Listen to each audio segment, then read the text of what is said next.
नमस्कार दोस्तों, ये सड़क जो आप देख रहे हैं वो महाराष्ट्र के एक बेहद शानदार शहर सोलापुर की है। सुबह का वक्त है और यहाँ शहर अभी जाग रहा है। लोग चाय की दुकानों पे नजर आ रहे हैं और बहुत सुंदर सुंदर नाम है चाय की दुकानों के। कुल देवता, अमृत तुल्य, इस तरह से नाम रखे गए हैं। मैं इस शहर में आया था छाया प्रकाश फाउंडेशन की तरफ से, मुझे सम्मानित किया गया और भी लोग आए थे।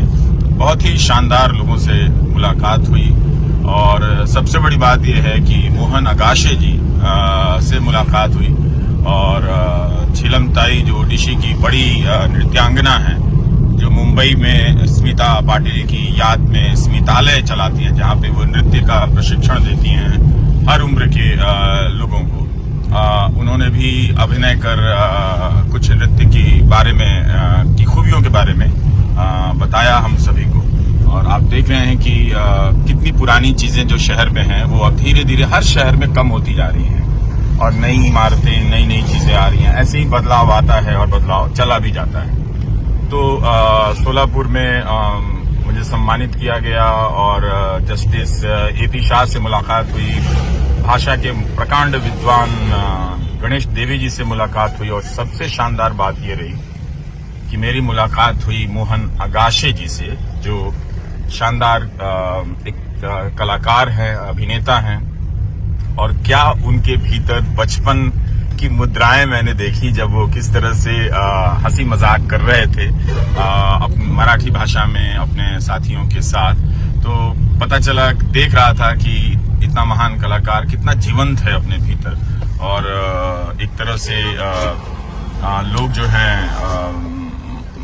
मिल रहे हैं। लोग बहुत शानदार मिले, बहुत सारे लोग जो हैं मुझसे मिलने के लिए 200-300 किलोमीटर दूर से आए और मुझे तो यकीन नहीं हुआ कि गोवा के बॉर्डर से, कोल्हापुर से, पुणे से लोग पत्रकार साथी मिलने चले आए हैं। और एक तरह से और उन्होंने बड़ा हौसला बढ़ाया मेरा एक तरह से और अच्छा भी लगा। एक चीज मैंने देखा कि बहुत सुंदर लोग हैं। सुंदर से मतलब यह है कि आक्रामकता नहीं है। मराठी भाषा, साहित्य और यहाँ जो तमाम आंदोलन चले हैं शायद उसकी वजह होगी कि लोग बहुत ही एक तरह से मुलायम हैं, नरम हैं, बहुत ही अच्छे से मिलते हैं। तो लगता है कि दुनिया कितनी सुंदर है, लोग कितने सुंदर हैं। तो एक तरह से हम बहुत ही दिव्य अनुभव हुआ। लोग आर्थिक मदद के लिए भी आगे आए, पेशकश की। बहुतों ने मुझे कलम भेंट की। सोलापुर में बहुत सुंदर चादर बनता है और यहाँ की एक खास बात ये भी है कि यहाँ गुलदस्ते में फूल की जगह जो यहाँ तौलिया बनता है छोटा छोटा, उसे ही फूल बनाकर उसका गुलदस्ता बना देते हैं। तो एक साथ आप उस गुलदस्ते को फेंक भी नहीं सकते हैं और उसका आप दूसरा एक इस्तेमाल भी आप कर सकते हैं। तो ये आज के अखबार हैं जो मराठी भाषा के अखबार हैं। इस शहर में मुझे बताया गया कि तेलुगु, हिंदी, कन्नड़ा और मराठी कई भाषाएं बोली जाती हैं और हर भाषा को बोलने वाले अच्छे खासे लोग हैं।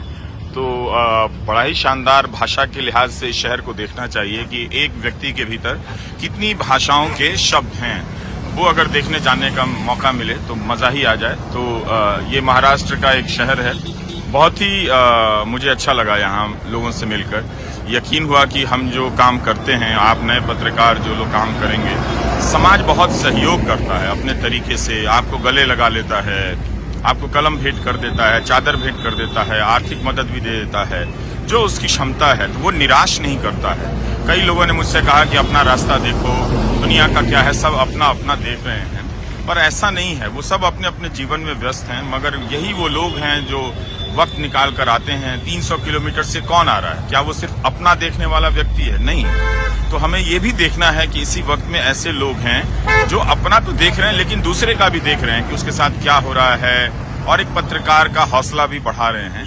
तो इस तरह के जो बाग में फूल खिले हैं, उन फूलों को देखना आना चाहिए, उन तक झुककर सलाम करना आना चाहिए। तो मैं सबका बड़ा आदर करता हूं कि मुझे इतना प्यार मिला, अभिभूत हो गया, लगा कि मैं सब में समाहित हो चुका हूं।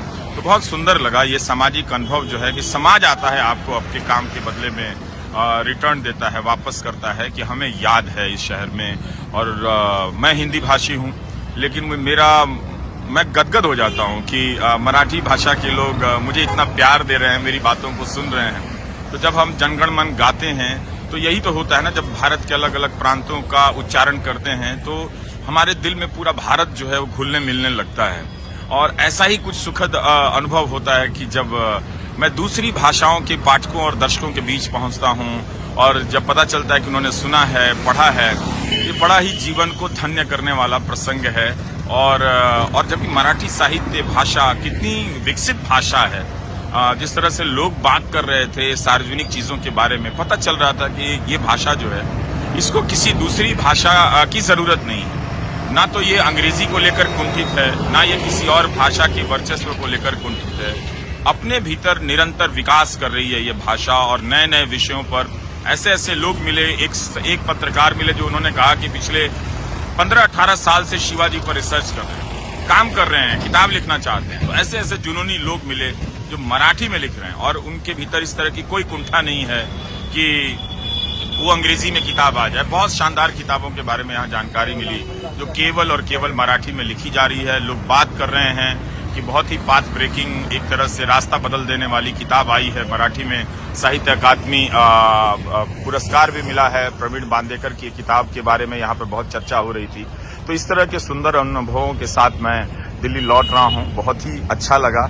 मुझे लगता है कि भारत के अलग अलग शहरों में मुझे जाना चाहिए और एक तरह से देखना चाहिए कि वहाँ क्या हो रहा है, लोग किस तरह से हैं। तो एक सकारात्मकता आती है कि अभी इतना निराश होने की जरूरत नहीं है।